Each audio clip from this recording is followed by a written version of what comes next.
Dernier thème de cette première émission, les affaires, toujours les affaires, des valises pleines de billets qui financeraient, conditionnel, la vie politique française, des intermédiaires pas toujours très présentables. Les dessous de la République seraient-ils à ce point douteux? Pour répondre à cette question, veuillez accueillir le journaliste qui dérange, Fabrice Arfi.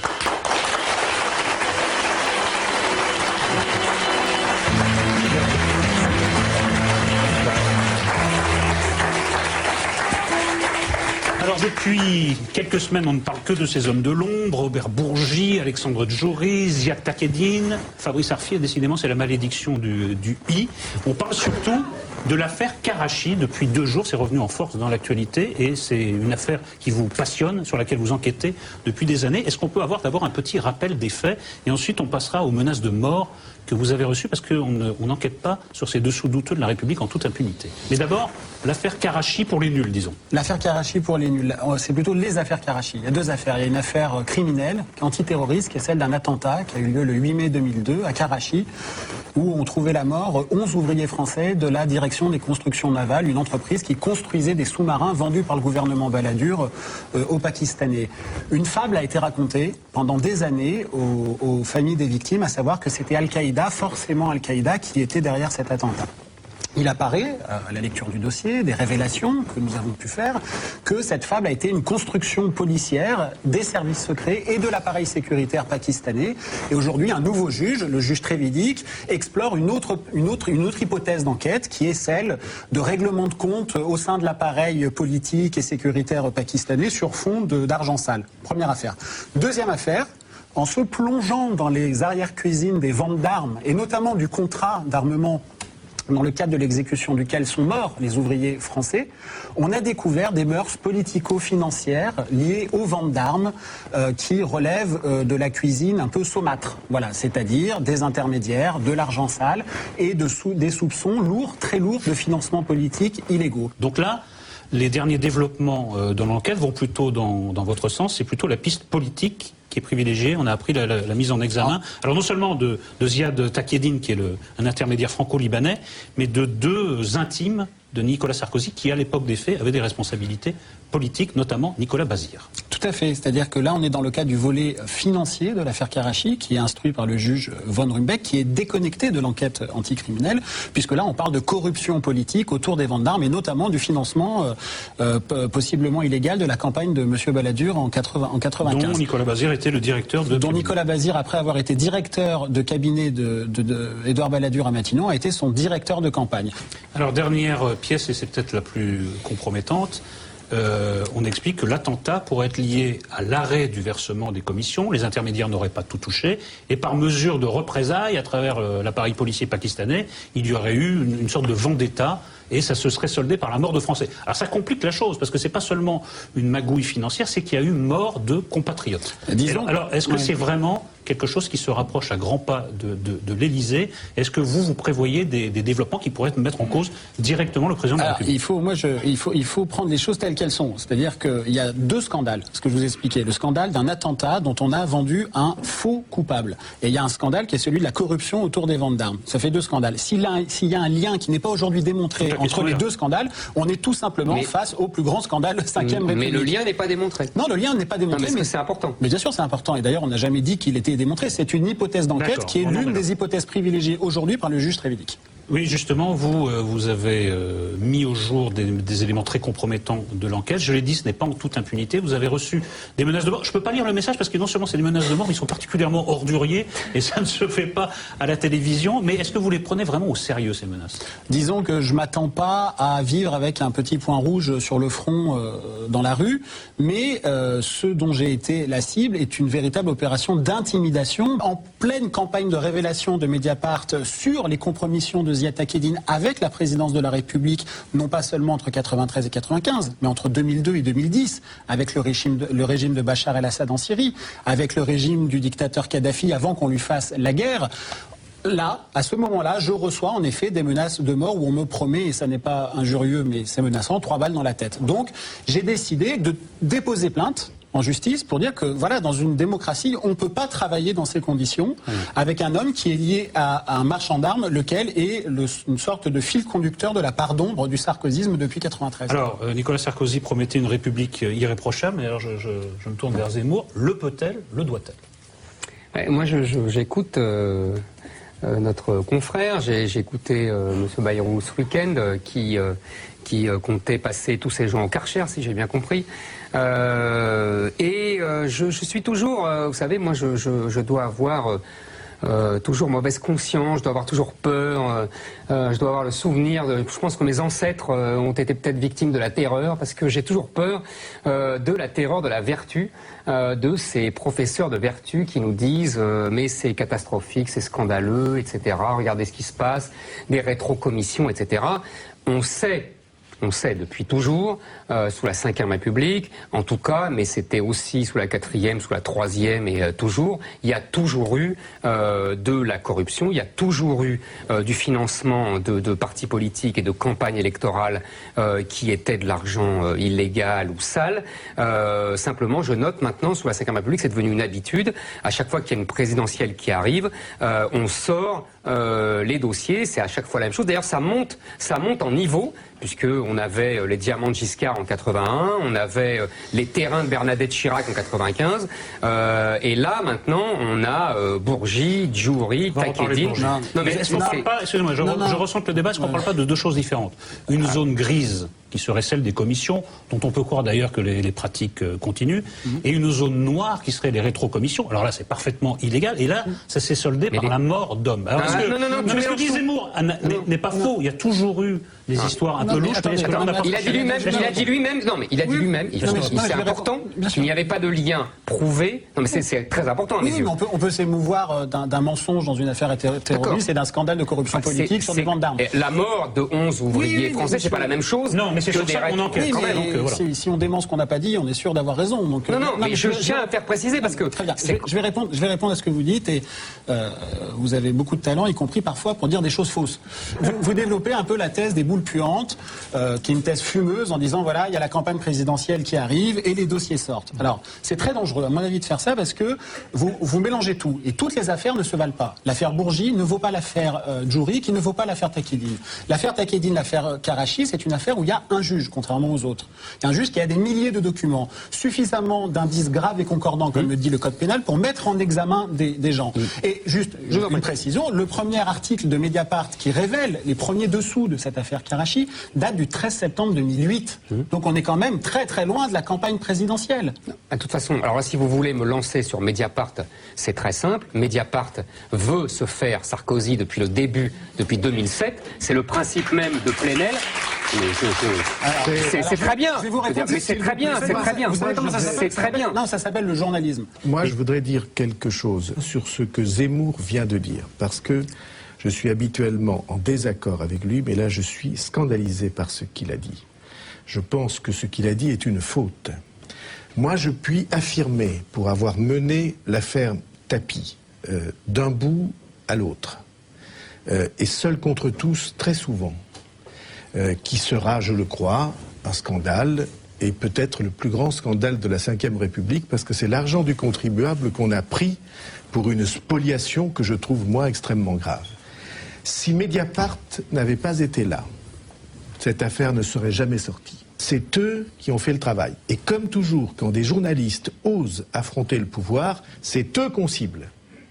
Mais en général, c'est pas les journalistes qui le font. Ah, mais je ne les cible pas. Si. Je ne les cible pas. J'avais dit qu'ils voulaient se faire Sarkozy. Mais oui, c'est moi, une je vérité. témoigne.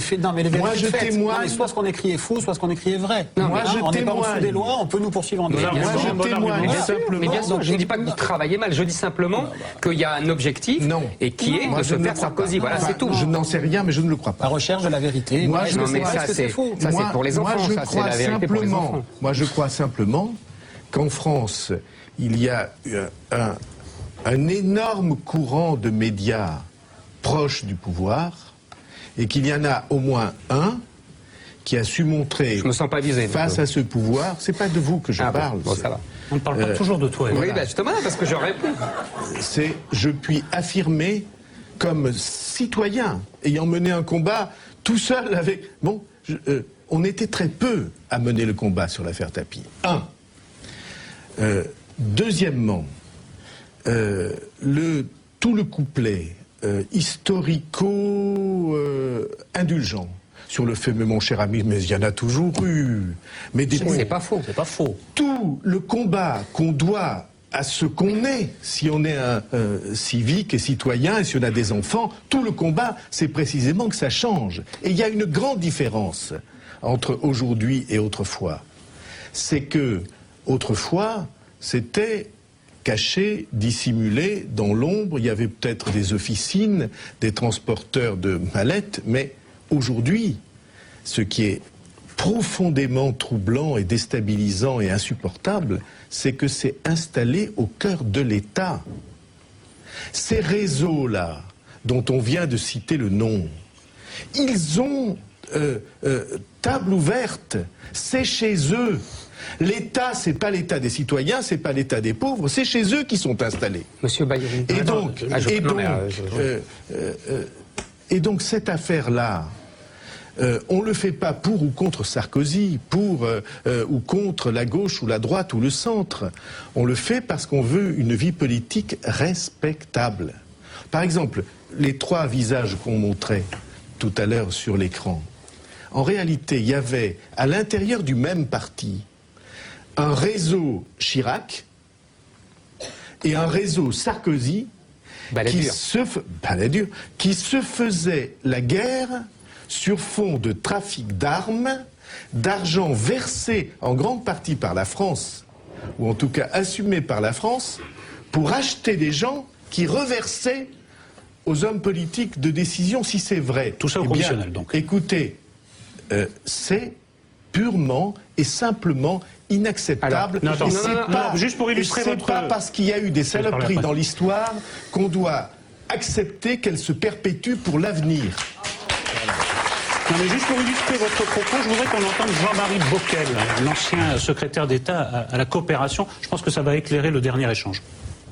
Si j'ai été en quelque sorte viré pour avoir voulu la fin de la France-Afrique, si je me suis exprimé de la sorte, c'est peut-être que justement je n'ai jamais voulu être dans ces réseaux. Ce que j'entends aujourd'hui, c'est que ça a changé. Franchement, je ne peux que le souhaiter que ça ait changé. Aujourd'hui, il y a des systèmes de rétrocommission sur un certain nombre de marchés, et pas seulement avec l'Afrique, qui peuvent encore alimenter des formes de corruption, de trafic d'influence. Vous-même, vous avez dit récemment que vous avez été approché par des porteurs de mallettes et que vous avez refusé leurs avances. Ah oui, puis et je recommencerai. N'est-ce pas, je suis à la tête d'une formation politique. Il disait tout à l'heure, Éric Zemmour, mais ça s'est toujours fait pour les partis, ils ont toujours reçu de l'argent. J'ai connu M. Ménieri et M. Barrot, président de votre parti, qui étaient devant les juges pour le financement politique. Vous êtes d'accord avec ça? C'était avant la loi. C'était peut-être avant la loi, mais c'était comme ça. Mais moi, je vais vous dire une phrase qui sera aisée de vérifier. J'ai été élu à la tête de cette famille politique en décembre 1994, il y a presque 17 ans. En 17 ans, jamais un euro douteux n'a franchi la porte de la maison. Je ne dis pas 1 million, ni 1000. Jamais un euro douteux n'a franchi la porte de la maison. Mais comment ça se passe? On frappe à votre porte un matin avec une mallette? Non, mais on veut savoir. Mais monsieur Bayrou, laissez-moi finir, juste sur le détail technique. Moi, ça me fascine. On sonne à votre porte un jour, quelqu'un vous dit? Il y a des gens qui sonnent ou qui vous invitent et qui vous disent, cher ami, est-ce qu'on peut vous aider? Vous savez, nous avons les moyens de vous aider. Vous avez gardé la carte ou parce que... Et je dis non. On ne m'aide pas de cette manière. Mais monsieur Bayrou, c'est un peu du Luc Ferry ce que vous faites, parce que vous les dénoncez pas, et vous ne donnez pas leur nom. Mais non, mais vous devez les dénoncer normalement, parce que c'est tentative de corruption. Non, ça n'est pas tentative de corruption. On m'a jamais demandé de faire quelque chose en échange. On m'a jamais ni de on vous a proposé quelque chose d'illégal. Ce sont des gens qui, je crois, aiment nouer des liens d'amitié avec des responsables politiques avant qu'ils ne soient élus pour pouvoir s'en servir après. C'est comme sur Facebook, alors. Et donc, voilà, c'est comme sur Facebook. Mais je veux quand même dire une chose.